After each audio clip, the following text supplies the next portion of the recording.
Gentlemen, if you can still share honest physical intimacy with someone, if you can still be present in a close moment where both of you breathe and trust one another, you are stronger than most men alive.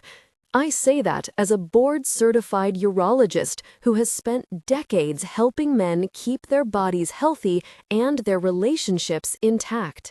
This is a topic many of you feel curious or embarrassed about, and that silence costs intimacy more than almost any physical limitation.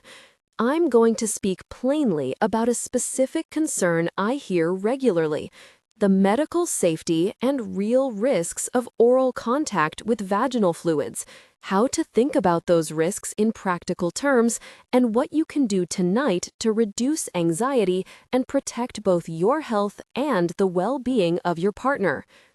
Before we go deeper, if you want more straightforward men's health conversations like this, tell me where you're watching from in the comments and stay with me through the piece.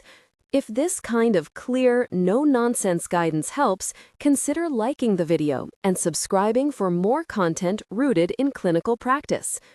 Here's the truth up front. Oral contact with vaginal fluids is not risk-free, but the level of risk depends on context. It is also a common and natural expression of intimacy. My job is not to police personal choices, it's to give you accurate information so you can make those choices without fear or shame, and to give you practical habits that make intimacy safer and more confident. Myth number 1: oral sex is completely harmless. False. Many people assume that oral contact carries no infectious risk because transmission rates are lower than for unprotected vaginal or anal intercourse. That lower probability is real, but lower is not zero. Certain infections, notably gonorrhea, herpes simplex virus, human papillomavirus, HPV, and syphilis, can be transmitted through oral genital contact. Major medical centers note that the mouth and throat can harbor and transmit organisms. Risks rise when other factors are present: bleeding gums, oral sores, poor dental health, recent dental work, or the presence of an active genital lesion. Myth number 2: if it doesn't look or smell unvisual, it's safe. Not reliably true. Vaginal discharge has a normal range. Color, consistency, and smell vary through the menstrual cycle and with age, and many sexually transmitted infections do not cause obvious changes that you or your partner can detect by sight or smell. Conversely, odor or changes can mean a non-STI condition, like bacterial imbalance. The only way to know for sure about infections is testing and clinical evaluation. Myth number 3: older age removes sexual health risk. No. Age changes our immune responses and sexual networks, but it does not eliminate exposure. If you or your partner have new or non-monogamous relationships, if either of you has untreated dental or genital sores, or if there've been no recent tests, risk exists. The system. System. System. System. Would you be willing to talk about sexual health and testing? If you need to be specific, have you had any new partners or any reason you might need testing since we last talked? Say it calmly. Name the feeling if it's there. I'm a bit nervous asking, but this matters to me. Naming lowers the heat of the moment and invites honesty. How to prepare for the clinic visit.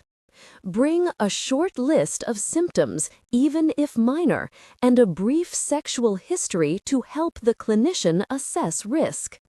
Be ready to say the types of sex you've had: oral, vaginal, anal, and approximate dates.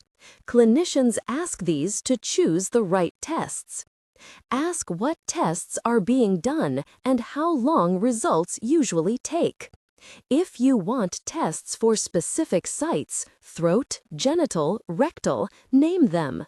Many clinics will swab these areas if you request it. If you have concerns about confidentiality, ask about privacy policies up front. Sexual health clinics and primary care providers are used to these conversations and will protect your information. Which tests to request, phrases you can use. Could I have a urine test and swabs for chlamydia, gonorrhea? I'd like an HIV test and to discuss PrEP as prevention. Please include a throat swab. I've had recent oral contact. Clinicians will tailor screens by exposure and symptoms. If you're unsure which tests apply, say so and let them guide you. Timing, when to test after a potential exposure. Testing windows vary by infection and by the type of test used. Some checks, certain NATs, can detect infections earlier. Antibody tests may take longer to become positive. If you think you had a high-risk exposure, do not wait to talk to a clinician.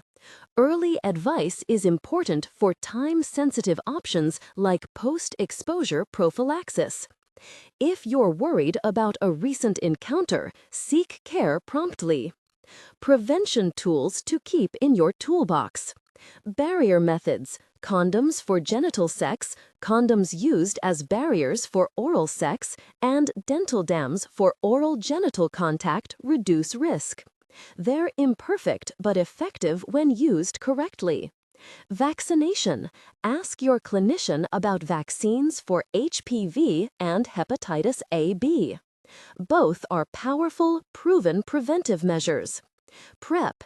If you have ongoing risk, pre-exposure prophylaxis is a highly effective option to prevent HIV.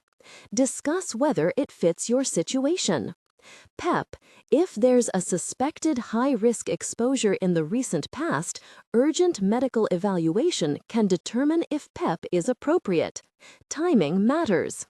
Oral health and why it matters. Healthy gums and intact mucosa matter. Bleeding gums, oral sores, recent dental work, or inflammation can make transmission more likely. Keep up with dental care. Routine cleanings, prompt treatment of infections, and good daily hygiene. If you notice persistent oral sores or bleeding unrelated to brushing, mention that when you see a clinician. System. The steps below can help you move from worry to action in the next 24 to 72 hours. Before you go to the clinic, write down the dates of potential exposures or symptoms, any recent dental work, cuts or oral sores, questions you want to ask, examples below, bring a form of ID and, if you can, a list of current medications and allergies. Questions to ask a clinician. Which tests will you run and when should I repeat them? Do I need any vaccines, PrEP, or PEP now? What are the timelines? How will results be delivered, and can you help notify partners confidentially? What follow-up care or referrals do you recommend for oral health or emotional support?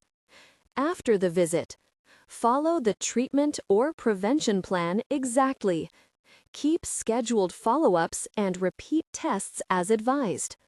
If you test positive, ask about treatment, support groups, and confidential partner notification options.